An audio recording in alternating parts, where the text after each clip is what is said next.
트럼프 대통령이 호르무즈 해협에 기뢰를 설치하는 모든 선박을 격침하라고 미 해군에 지시했습니다.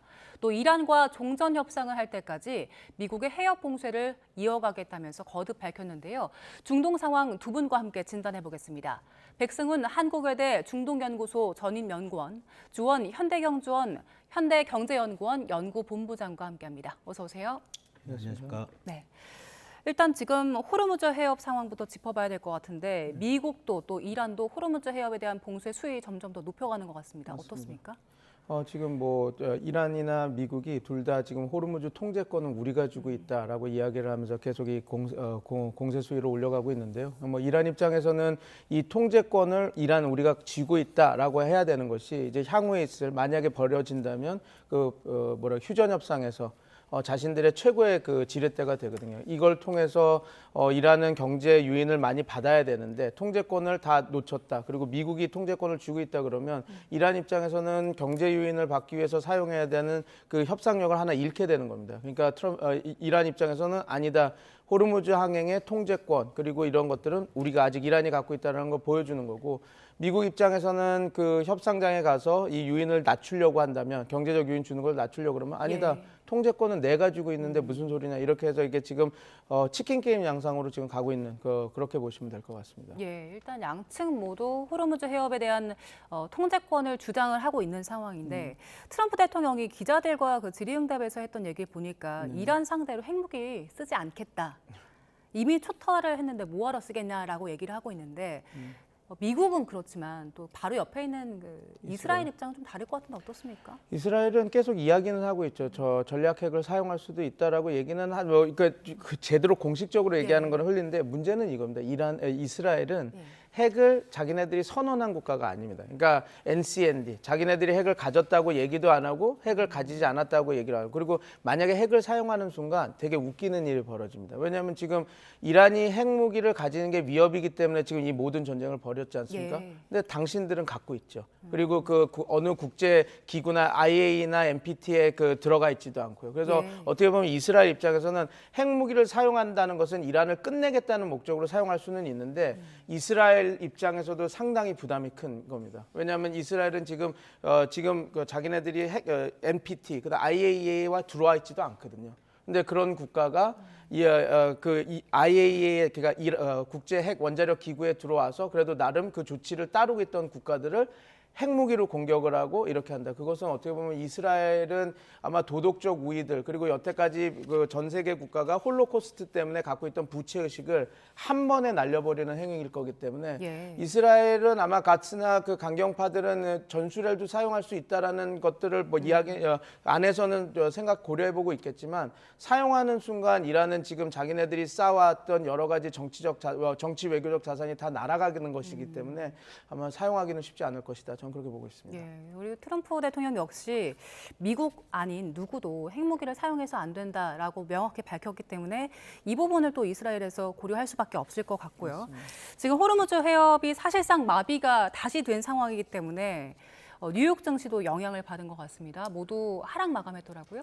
네, 뉴욕 3대 증시죠. 그러니까 다우존스, 그다음에 S&P 500, 나스닥이 다 빠졌는데 나스닥 쪽에서 좀 많이 빠지는 그런 분위기고. 예. 근데 지금 간밤에 나온 미국 경제 지표는 괜찮습니다. 제조업 지표들이 괜찮고 그리고 이제 주로 빠진 지표는 테슬라 같은 경우는 실적이 좀 안 좋아서 예. 빠졌고요. 그리고 엔비디아와 같은 이제 IT 기업들이 좀 빠졌는데 나스닥 쪽에서. 근데 보면은 앞에서 이제 쭉 설명하셨던 호르무즈 해협의 봉쇄 영향치고는 덜 빠진 걸로 제가 판단하기에는 미국 경제가 워낙 탄탄하기 때문에 어느 정도 좀 안축 역할을 했고 예. 그럼에도 이제 기술주 중심으로 빠진 거는 뭐냐면 이제 호르무즈 해협의 봉쇄가 길어진다는 거는 국제 유가가 고유가를 지속한다는 거고 그거는 이제 미국 내 인플레이션 압력을 높이는 거고 예. 그러면 이제 케빈 오시가 지금 연준 미국에서 청문회를 예. 들어갔잖아요. 그래서 아마 뭐 별 의견이 없으면 이제 의장이 될 텐데 그럼에도 불구하고 지금 미국은 내년 상반기까지 금리 현재 수준의 동결입니다. 대부분 시장에서 보는 게. 예. 그리고 경우에 따라서는 오히려 올라갈 수가 있는 거죠. 물가 상승이 높아지면. 기술주는 이게 이자율, 물가에 상당히 민감하기 때문에 이제 그런 전망이 좀 들어가면서 우리 이제 엔비디아라든가 이런 쪽에 좀 IT 기업들이 많이 빠진 것 같습니다. 예, 말씀하신 국제 유가 지금 브렌트 유가 다시 105달러까지 돌파한 상황이더라고요. 이 상황 계속해서 장기적으로 이어진다면 워시가 그 연준 의장 된다고 해도 금리 인상 압박 더 높아지는 거 아닙니까? 예, 지금 WTI가 이제 배럴당 한 95달러. 그러니까 저희들이 보는 기준은 WTI 가격 기준으로 배럴당 100달러가 예. 넘어가면 상황이 엄청 나빠지는 거고 90달러대 정도면은 이제 중립, 어디로 갈지 모르는 대기 예. 상태. 근데 말씀하신 브렌트유가 지금 생각보다 어젯밤에 좀 너무 많이 올랐습니다. 이게 지금 두바이유가 106달러인데 그동안 이제 두바이유가 제일 높았거든요. 브렌트가 거의 105달러까지 올라가 있으니까 이거는 유럽 지역 쪽의 어떤 그 특유의 유럽 지역에 국한된 문제가 좀 많이 반영된 게 아닌가. 왜냐하면 지금 브렌트유는 사실 전 세계 원유 생산량이 한 8에서 9%밖에 안 되거든요. 예. 그러니까 유럽 지역은 이제 에너지 쪽이 상당히 좀 불안합니다. 지난 이제 우크라이나 전쟁 때도 많이 가스 쪽에서 가격이 급등했고, 이제 그런 쪽의 영향을 이제 브렌트유가 많이 받아서, 다만 이제 정상적인 상황은 아닙니다. 지금 분위기로서는 두바이가 항상 높았는데 브렌트가 다시 100달러를 크게 돌파했다는 거는 지금 호르무즈 해협 봉쇄가 근본적인 원인이지만 이게 선진국의 어떤 에너지 수급 문제가 상당히 좀 위태롭다. 이런 상황으로 보입니다. 네, 그 국제에너지기구 총장이 역사상 가장 큰 에너지 안보 위협이다. 이거 2차 에너지 위기까지 올 수 있다라고 얘기한 상황인데 그게 지금 말씀하신 상황 고려한 겁니까? 그렇죠. 그러니까 호르무즈 해협이라는 게 전 세계 원유 생산량의 한 20%가 글로 빠져나왔다 갔다 하는데 거기가 이렇게 계속 막혀 있으면은 에너지 가격이 올라가는 거를 넘어서 예. 에너지 수급 자체가 지금 힘들어지는 거거든요. 그리고 유럽 기업들이 그 호르무즈 해협 안쪽에 페르시아만 쪽에 예. 중동 산유국들하고 좀 협력을 해서 거기에 석유화학, 석유 정제 기지가 꽤 많아요. 그러니까 거기서부터 조달되는 게 많거든요. 그래서 이제 유럽 지역이 지금 오히려 미국은 WTI를 생산하고 있으니까 상관없는데 유럽 지역은 에너지 의존도가 상당히 높기 때문에 요번에 피해를 가장 많이 보는 곳은 오히려 유럽이 되지 않을까 그런 생각이 좀 듭니다. 예, 알겠습니다. 이번에는 이란 내부 상황을 좀 짚어보겠습니다. 지금 트럼프 대통령이 이란 그 내부가 좀 분열되면서 이 협상이 지지부진한 상황이다라고 얘기를 하고 있고 또 이스라엘 쪽에서는 한 매체가 갈리바프 의장 사임했다라고 얘기를 했더라고요. 지금 이란 내부 상황은 어떤 겁니까? 지금 강경파가 조금 목소리를 높이고 있는 상황이죠. 근데 그 인과관계를 상관관계로 우리가 착각하면 안 되는 것이 뭐냐면 지금 이 분열은 그 내부에서 이란 내부에서 갈등이 심해져서 이렇게 된 것이 아니라 예. 결국은 지금 벌어지는 국면, 지금 협상 전에 지금 호르무즈 통제권에 대해서 지금 강대강 대치를 하고 있는 상황이지 않습니까? 그럼 이런 국면에서는 그리고 트럼프 대통령이 지금 협상에 들어간다 하더라도 우리는 계속해서 이번에 보도에도 나왔지만 계속해서 이란 선박을 납포할 것이고 호르무즈 해협 봉쇄는 계속 우리가 봉쇄를 해서 통제권은 우리가 가져가겠다라는 것들을 보여주면 당연히 그 강경파가 득세할 수밖에 없는 상황이 되는 겁니다. 그래서 뭐 지금 갈리바프가 사임이 됐다라고 얘기가 나오고 있지만 아직 저도 봤습니다. 그 이스라엘 매체에서 보도하고 그 소스는 지금 저도 좀 미상인 TV 매체에서 나오는 소스를 확인해 있어서 좀 더 좀 공신력 있는 매체에서 얘기가 다룰 때까지는 저희가 조금 유보하면서 봐야 될 부분은 있는데 지금 이런 이야기들이 계속 나오고 있는다라는 것은 그 지금 협상 국면에 들어간다 하더라도 보수파의 목소리가 더 강해질 수밖에 없는 그 국면을 보여주는 하나의 단초라고 보시면 될 것 같습니다. 그럼 미국 입장에서 봤을 때는 이렇게 그 이란 내부에서 혁명 수비대 입김이 세지면 협상 더 어려울 수밖에 없는 상황인 거고 시간 더 걸릴 수밖에 없겠네요. 그래서 제가 좀 답답한 부분입니다. 그러니까 그 트럼프 대통령이 진짜 이걸 출구 전략으로 써서 나가서 이 협상장에서 협상을 마무리하고 싶었으면 분위기 좋았습니다. 그러니까 트럼프 대통령이 노력을 해서 그거는 저도 높게 평가하는 부분인데 이스라엘과 레바논이 그러니까 휴전 협상을 10일 하지 않았습니까? 그래서 그걸 곧바로 그 아락치 외무상이 받아서 그러면 우리가 그 상선에 한해서 우리가 다 이렇게 그 자유항행을 해주겠다. 물론 자유항행은 아니었습니다. 그러니까 혁명수비대가 보호를 한다는 이야기를 해서 조건을 걸었으니까요. 그렇게 했으면 어떻게 보면 양측이 휴전의 선결 조건이었던 모든 전선에서의 공격 중단 그리고 호르무즈 항행에서 자유 항행 이게 만들어졌으니 둘이 손잡고 협상장 들어가서 이제 거기서 치열하게 이제 협상을 했으면 됐을 국면인데 갑자기 트럼프 대통령이 고마워 그런데 봉쇄는 계속 할 거야 그리고 나는 니네 선박 납포할 거야 되면서 완전히 바뀌었죠. 그래서 이제 그 타스님이라고 하는 준관영 매체에서 협상파들을 이 멍청이들이라고 얘기를 하면서 이게 확 바뀌었는데 근데 저는 이게 무슨 내부 갈등이 커져서 불거져서 이런 상황이 벌어진 거가 아니라 그러니까 이해관계가 상관관계가 말해주는 거가 아니기 때문에 트럼프 대통령이 이렇게 강경하게 하고 협상 안에서도 협상장 들어가서도 니네들이 갖고 있는 협상력 그 레버러지 그거를 우리는 인정 안 하겠다라고 하는 그 순간 당연히 협상 국면에서 강경파의 목소리가 커질 수밖에 없는 상황이 되는 겁니다. 그래서 어떻게 보면 지금 이란의 강경파 목소리가 커지는 것은 사실이고 그리고 협상 국면에 들어간다 하더라도 트럼프 대통령이 원하는 내가 이슬라마바드 가서 사인을 하겠다 이런 것들은 지금 상황이라면 이루어지기 좀 어려운 그런 상황이다. 그렇게 보시면 될 것 같습니다. 그 관리버프의 사임과 관련해서는 이란에서 어떻게 공식 발표를 할지 좀 지켜봐야 될 것 같고요. 그 테헤란에서 휴전 후 처음으로 또 방공망이 가동되기도 했더라고요. 이게 결국에는 그 공격이 있었기 때문에 방공망이 가동되는 거잖아요. 근데 또 이스라엘 쪽에서는 우리는 공격하지 않았다라고 밝힌 상황인데, 근데 그 전에 이스라엘 측에서 우리 전쟁 재개할 준비 마쳤다. 미국 승인 기다리고 있다라고 하는 상황인데 이거 미국이 승인하겠습니까? 지금 상황에서는 승인하지 않겠지만 트럼프 대통령은 그거를 가타부타 말 안 하고 지켜보고 있을 겁니다. 왜냐하면 트럼프 대통령 입장에서는 이게 또 이란을 압박하는 하나의 카드가 될 수 있으니까 우리 봐라 이란 지금 와서 협상하지 않으면 우리도 봉쇄 계속하고 이렇게 있지만 이스라엘도 지금 다 준비가 돼 있다. 그래서 언제든지 공격할 수 있다라고 하는 하나의 옵션이 될 수 있기 때문에 지금 상황에서는 트럼프 대통령이 승인을 하지는 않겠지만 그래도 그 상황에 따라서 어떤 제한적, 부분적 공격은 허용할 수 있는 가능성은 있다. 네. 이걸 압박카드로 쓸 수 있는 맞습니다. 상황은 계속될 것이다라고 말씀 주셨는데 이렇게 전쟁 지속되고 있는데 그 우리 1분기 실적 GDP 나왔거든요. 1.7%가 성장했더라고요. 이게 5년 6개월 만에 최대치라고 하던데 어느 정도인 겁니까? 1.7%라는 건 전기비 대비, 그죠? 작년 4분기 대비 올해 1분기가 얼마나 경제가 성장했는지를 보는 건데 이게 평균적으로 보면 한 0.5에서 0.7 정도 나와야 정상입니다. 그럼 상당히 높은 거죠. 그러니까 1.7%는 한 5년 6개월, 그러니까 2020년 3분기 그때가 이제 코로나 터지고 경제가 막 침체됐다가 이제 반등할 때 그때가 이제 한 2.2% 정도 나왔었거든요. 그 이후로 이제 가장 최고치인데 만약에 요번에 미국 이란 전쟁만 이게 2월 말일 날 시작됐잖아요. 3월 달이 이제 통으로 그 1분기에 영향을 받는데 그 전쟁만 없었으면 2%가 나왔을 것 같아요. 그러니까 요거는 어떻게 보면 사실은 전쟁의 영향이 사실 이제 뭐 3월 한 달이 들어간다고 하더라도 첫 달이니까 본격적으로 들어가지는 않았을 것 같아요. 그러니까 부문별로 보면은 소비 같은 경우는 한 0%대 초중반 되게 좀 낮죠. 그죠? 그러니까 좋았던 게 수출입니다. 수출이 5%가 넘었고요. 그러니까 우리가 지금 관세청에서 뭐 30%, 40% 수출 증가율 그거하고는 다른 통계입니다.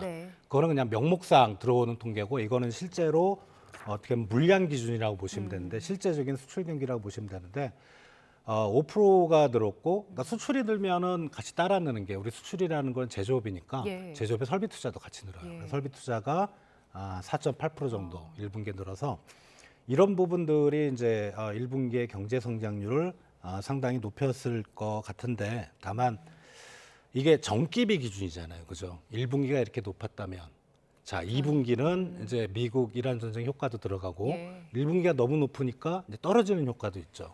그래서 2분기 GDP는 1분기보다는 좀 상당히 안 좋은 쪽일 것 같은데 다만 다행인 건 이거 제가 뭐 재정 지출을 막 확대하고 이런 거 되게 안 좋아하는데 추경이 들어갔잖아요. 그죠? 추경 효과가 2분기에 좀 반영이 되면서 역성장 마이너스까지는 2분기는 안 나올 것 같고 한 0.5에서 0.7 정도 뭐 그 정도로 선방을 할 거로 생각이 됩니다. 지금 그 수출 쪽을 짚어주셨는데 그 중에서도 반도체가 그 역할을 크게 했잖아요. 반도체 지금 수출에서는 어느 정도 역할한 겁니까? 우리 전체 반도체 수출의 이제 4월 관세청 통계입니다. 이게 4월 1일에서 4월 20일까지 반도체 수출이 182%. 엄청나게 늘었죠. 그래서 반도체가 우리나라 전체 수출에 차지하는 비중이 40%까지 올라와 있습니다. 예. 그러니까 어떻게 보면 수출이 이제 5.1% 늘었다는데 이 중에 40% 그렇죠. 한 2% 정도 이상은 반도체 수출이 끌었다고 보시면 될 것 같고. 근데 문제는 이제 시청자분들이 궁금하신 건 1분기까지는 반도체가 경제 성장을 견인했는데 그럼 앞으로는 어떻게 되는 거냐. 예.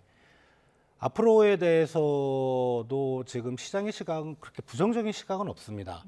예, 반도체 호황 사이클이 언젠간 끝나지만 네. 그래도 올해까지는 한국 경제를 좀 끌고 가지 않을까. 그런데 이제 4월 달 수출을 보면은 다른 품목들은 오히려 다 플러스가 났어요. 그러니까 석유 제품도 오히려 플러스가 났습니다. 아, 예. 의외로 그게 이제 좀 물량이 안 들어오면은 수출이 안 될 것 같은데 예. 단가가 확 높아지는 바람에 아, 그동안 석유화학 제품이 마이너스였거든요. 근데 자동차가 마이너스가 났어요. 차가요? 그렇죠. 그래서 지금은 자동차 쪽까지 좀 같이 끌어주면 좋은데 네. 그쪽은 이제 아무래도 미국의 통상 정책 영향으로 안 좋은 상황이고 반도체가 유일하게 끌고 있다. 예.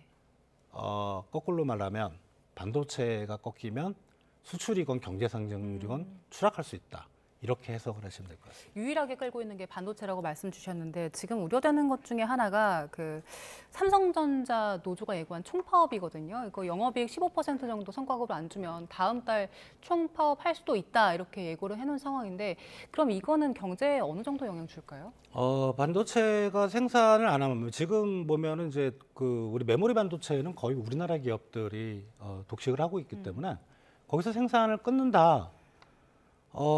그러면은 일단은 전 세계적인 문제, 그건 제가 알 바 아니고 우리나라만 봤을 때 네. 반도체 수출이 끊긴다는 거잖아요. 그죠? 예, 그게 파업이 장기화할 수는 없겠죠. 네. 한 1, 2주 하거나 한두 달 하면은 그 정도로 끝날 건데 공장 일주일 멈추면 어느 정도 타격했습니까? 그거는 저도 물어봐야 되죠. 근데 공장이라는 건 어떤 제조업이건 한번 멈췄다가 예. 다시 가동하는 데 엄청난 시간이 필요합니다.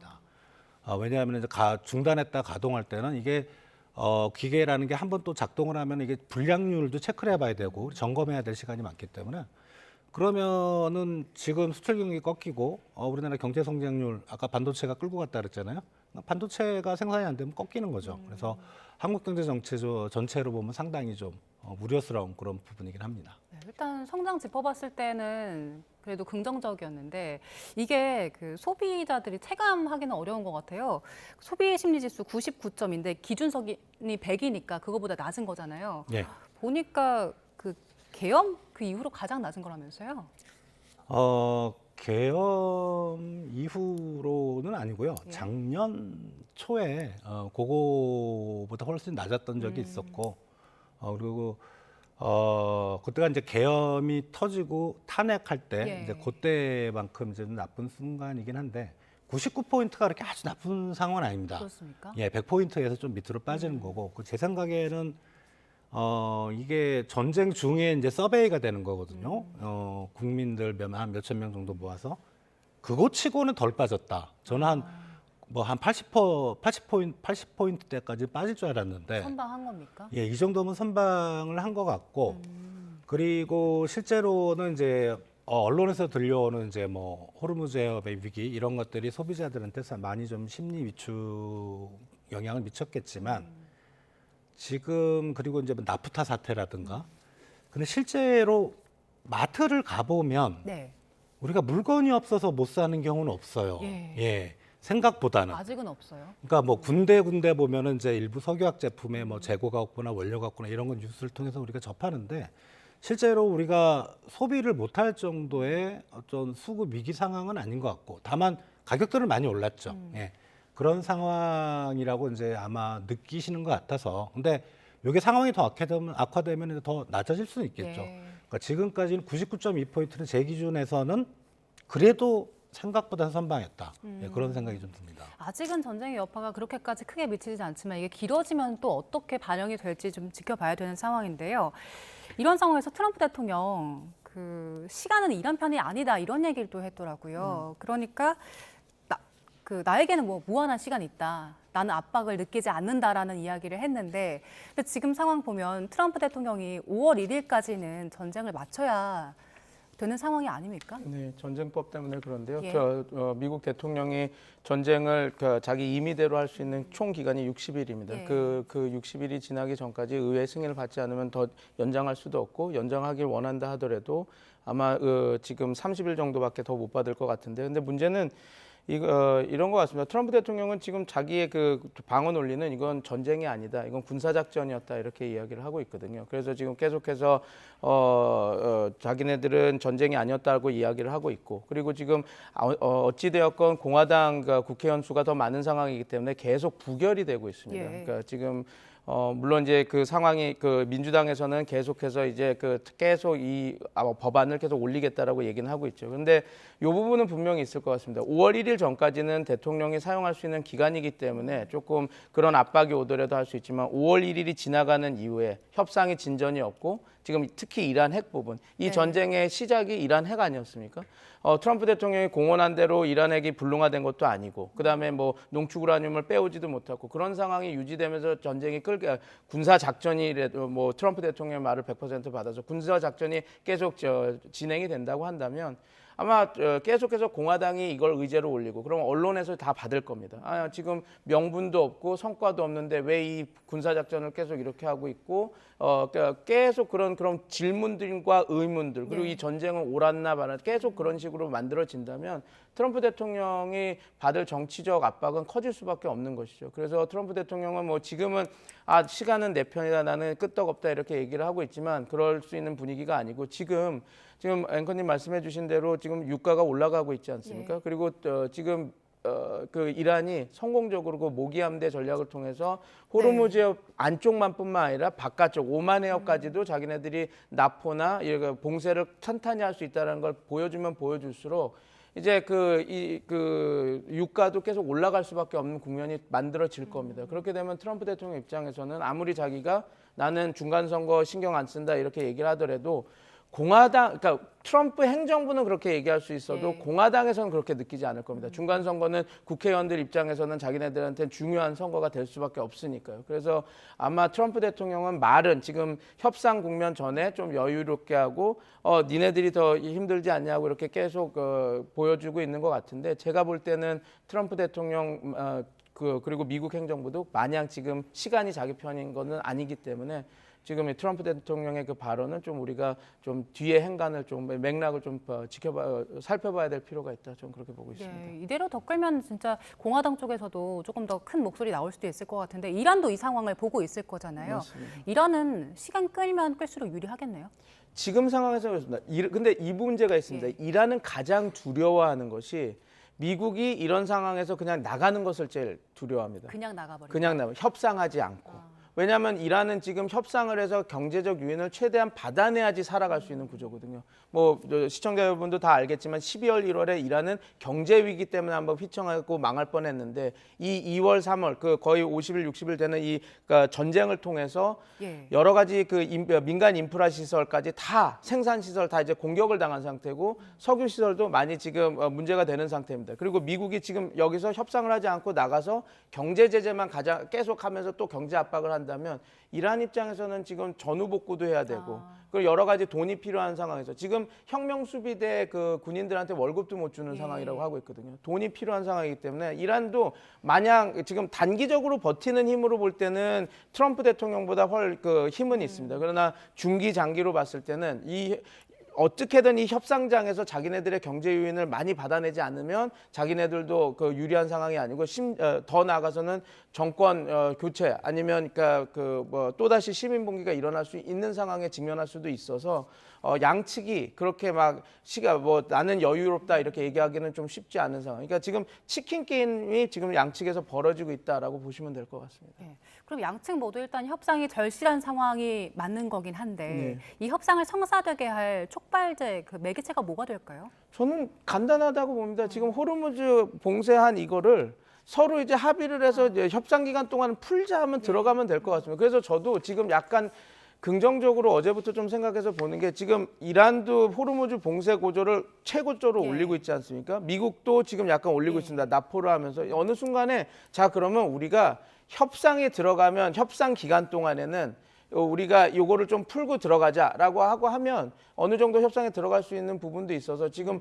그 과정을 밟는 거 아닌가라고 이렇게 좀 지켜보는데 제가 유일하게 우려하는 거는 이 그 계속 납포하고 하는 과정에서 뭐 어떤 우발적인 공격이나 이런 군사 작전이 됐을 때 그때가 가장 큰 우려인데 한 가지 또 다행인 점은 이란이 그 지금 사용하는 거는 모기 함대 전략이거든요. 그래서 어떻게 보면 이거는 민간인 피해나 자기네들이 정말 우발적인 그런 그 피해를 줄이면서 갈 수 있는 부분이기 때문에 저는 아마 또 이 국면이 좀 가다가 양측이 좀 협상 테이블에 앉을 수 있지 않을까 저는 그렇게 보고 있습니다. 예, 경제적인 측면 하나만 더 짚어볼게요. 지금 그 전쟁 길어지면서 석유화학 제품들, 특히 나프타 수급 불안 이어지고 있는 상황인데 이게 사업 전반에 영향을 미치다 보니까 금융권에서도 나섰더라고요. 어떤 대책 내놨습니까?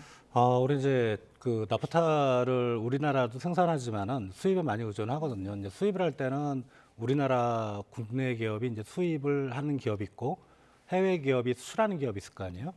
그러면 이제 해외 수출 기업, 우리 국내 기업들끼리 거래는 이런 게 필요 없는데 왜냐하면은 문제가 생기면 전화하거나 바로 찾아가면 되는데 이게 해외에 있는 기업들이 만약 문제가 생기면 우리 그러니까 해외 수출 기업이 우리나라 기업한테 수출했어요. 대금을 안 줘요. 그럼 뭔가 문제가 생기잖아요.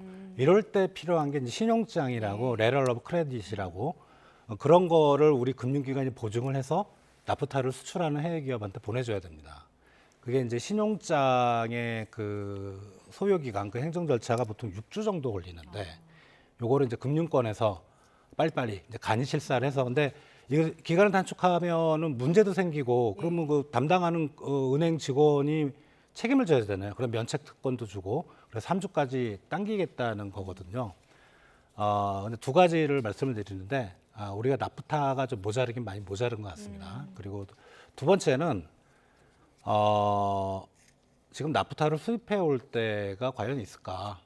있긴 있죠. 근데 전 세계 200개 국가 모든 나라들이 나프타에 지금 혈안이 돼 있습니다. 다 급한 상황이죠. 예, 그러니까 신용장 개설이 좀 빨라진다고 과연 나프타가 얼마나 더 늘어날까? 지금은 어떤 행정 절차나 가격의 문제가 아니고 물량의 문제고 다만 이제 6주에서 3주로 단축되니까 다른 나라 기업들보다 우리가 좀 유리하죠. 다른 나라들도 행정 절차가 길잖아요. 그러니까 빨리 낼 수 있는.